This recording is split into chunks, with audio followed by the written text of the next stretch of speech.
趁着粉丝老妈不在家，偷偷给她断舍离的第17天，阿姨稍微有点囤积症。从第1天开始，我就不停的在扔，差不多扔掉了大半个家。别看厨房卫生间小，但是扔出去的东西是一点都不少。用这个大垃圾袋来计算的话，差不多也有20袋了。这是原来的小饭厅，餐桌是用来摆东西的，除了过道，其他到处都是东西。衣服也是满哪都挂的，就连厨房门口挂的都是。厨房和卫生间里面更精彩，不管是台面还是地下摆的都是东西。冰箱、冰柜也很少打开，冷藏里面都有很大的味道，差不多里面好多都是过期7、8年的东西，还有过期生虫的粮食。用了3天的时间，把里面90%的东西全部都给他们处理了。最后是把厨房、餐厅还有卫生间给它收拾成现在这个样子。东西是扔完了，但是还有好多修缮的地方。今天把这3个地方进行一下收尾的工作。这一个毛巾架是在马桶上面，大条毛巾的话一冲水全都是细菌，所以决定给它拆了。小姐妹说这个水盆是叔叔自己安的，玻璃胶打的不好，满哪都是，所以我想试着给它铲掉，看看能不能重新打一下。虽然我打的也不是很专业，但是我感觉最起码打完以后比现在这个好看，原来那个都已经发黄了。只进不出真的会毁了一个家。阿姨硬生生的把70多平的房子租得像30多平一样，姐妹实在是受不了了，所以下决心给他妈偷偷的把东西扔空了，再把屋子里面该换的换一下，给他老爸老妈提高一下生活质量。前2天把这个油烟机换成新的了，原来那个太不好擦洗了。叔叔说也给阿姨添了不少活，只要她在家每天都得擦一遍。大叔把这个下水管也换好了。小姐妹又在网上给阿姨买了一个双道的煤气灶，它原来的是单的，然后还是在台面上，不得劲儿不说，跟现在这个油烟机已经不配套了。找了几个7个大理石的，有的要200，有的要300，叔叔都觉得太贵了，所以他出去借的工具准备自己干。大叔是干了一辈子的电工，干活可认真了，就割大理石之前都画好图了。虽然大叔以前没干过，但是干得还挺快，10分钟就整完了。干完以后他跟我说，就这活他们要个200、300的，还真不多。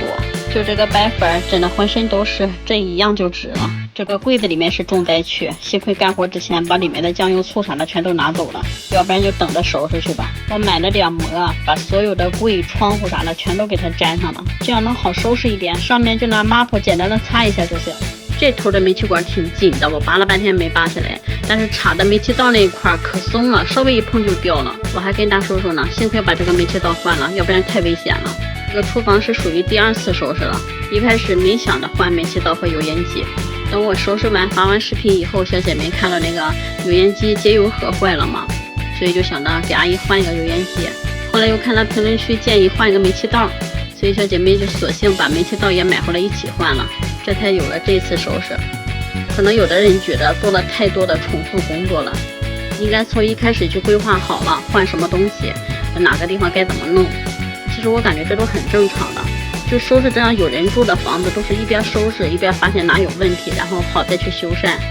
或者是好多个地方，你收拾完一个地方，你就可能会觉得另外一个地方跟它不配了，就想再给它改善的好一点，这样就会导致一些重复的工作了。煤气管是晚上大叔回来安上的，我们第2天来的时候他已经安好了。这3个地方的收尾工作差不多干了2天半的时间。每次收拾屋这个收尾工作其实特别占时间，没人住的房子还能快一点，像有人住的正在使用和留下来的东西多，就是得需要收纳还有清洗，就格外费时间。再加上像这个墙不好的话，你得先给它铲掉，然后抹上一层界面剂，然后等界面剂干了以后再去抹这个补墙膏。界面剂干的过程可能就得需要1宿或者是1夜，有的可能得需要24个小时。像这个墙上发霉了，就得先给它喷点除霉的，等它干了以后才能进行下一步，就是等待的时间比较多。所以后期收尾这个视频就拍的有点乱，剪视频它也慢，那是满手机里面找镜头。这是我第2次用补墙膏来补这个墙了，第2次已经比第1次好挺多的了。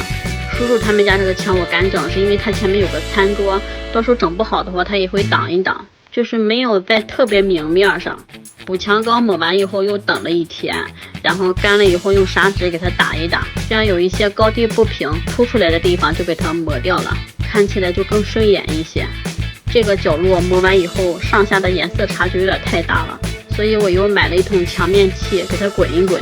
这样干了以后它最起码是大差不差的，有一点衔接的颜色。好多小姐妹问我这个界面剂、补墙膏还有这个墙面漆是在哪买的，洁面剂补墙膏，我就是随便在网上买的，这个东西都是大差不差的，随便搜一个买就行。这个墙面漆我是买的三星水性墙面漆，它一点味道都没有。有需要的你可以自己上网搜搜看，那个砂纸是多少目的我还真不知道，你就去店里买那种细砂的就行，不能买1000目、2000目的，太细了。在网上买过150目的，这墙刷了漆和不刷漆就是不一样，等干了以后就更自然了。好多人在评论区问这一单又搬砖又铺砖还刷墙的到底是多少钱，还有的在某个平台传了3000块钱，说的跟真的似的。收费这个情况我从来不会在平台上讲，说多说少都会有人觉得不合理。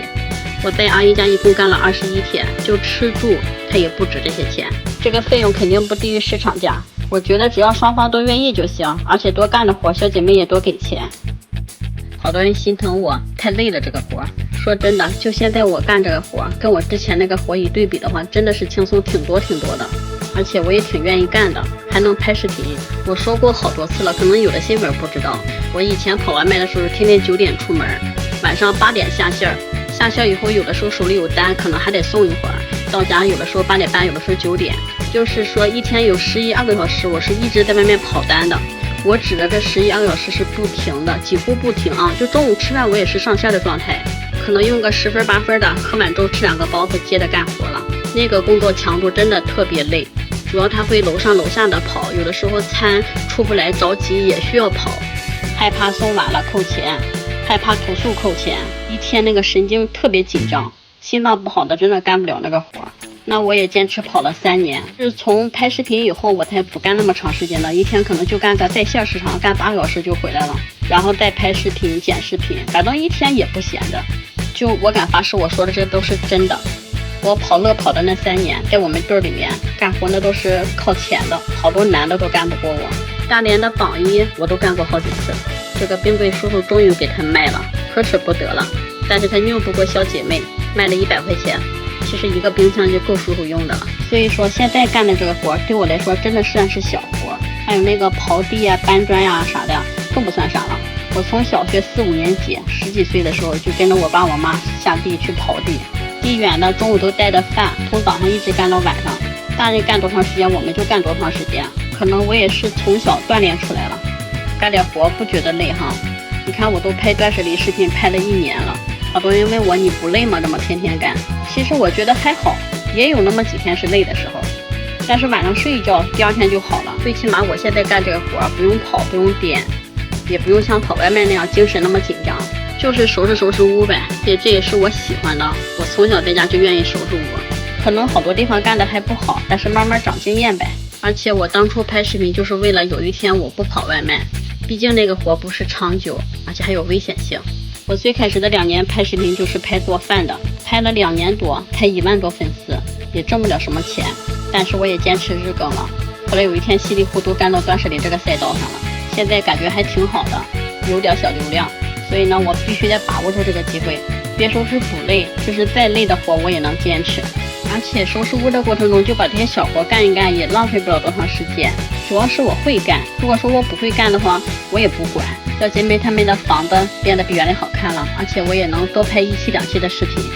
就算是一个互利的活吧。而且好多小姐妹喜欢我，也不光是因为我打扫卫生，主要也喜欢看后边修缮的这个环节，其实我也挺喜欢的。你想原来破破烂烂的给它整好了，多有成就感。所以只要是我能干，我能接受得了的，我就都会给他干。还有的人担心你能干行，你弟媳妇呢都快50岁的人了，她跟着你不累吗？她体格确实不如我，那就我多干一点，她少干点呗。咱们有一说一啊，她之所以跟着我干也是为了起个号，要不然以前她从来不会接触这样的活。就像我一样，如果不是为了拍视频挣钱，我也不会每天这样跑出来给别人收拾我。我既然现在出来开始收拾了，肯定得干到我满意为止，我就是这样的性格，要不就不干，要干就干好它。买了这么一个3层的白钢架，本来是想着给它放到卫生间，看的东西太多了嘛，但是后来发现东西都扔了，没有东西可放了，也退不了了，然后组装起来给它放到这个角落了，放一点叔叔阿姨他们平时吃的东西，这样桌子上没有那些乱七八糟的东西，看着也能干净点。会打理时的时候别看关着门，外边也是一层小缝缝，地垫一铺，这3个地方的收尾工作就完事儿了。来看一下前后对比吧，这是小餐厅，当初一收拾出来的时候，小姐妹说的第一句话就是终于可以在餐厅上吃饭了。这个是厨房，这个是卫生间，这都是当初第一天进来的样子。就这么一个小小的卫生间，当初扔出去了7大袋的垃圾，现在都收拾干净了，油烟机、煤气灶也换成新的。餐厅里面脏的还有掉皮的墙面都给它整干净了。现在屋里面看上去已经比原来亮了1个度，我感觉阿姨一进屋肯定是惊喜，不是惊吓。明天开始进行大客厅的收尾。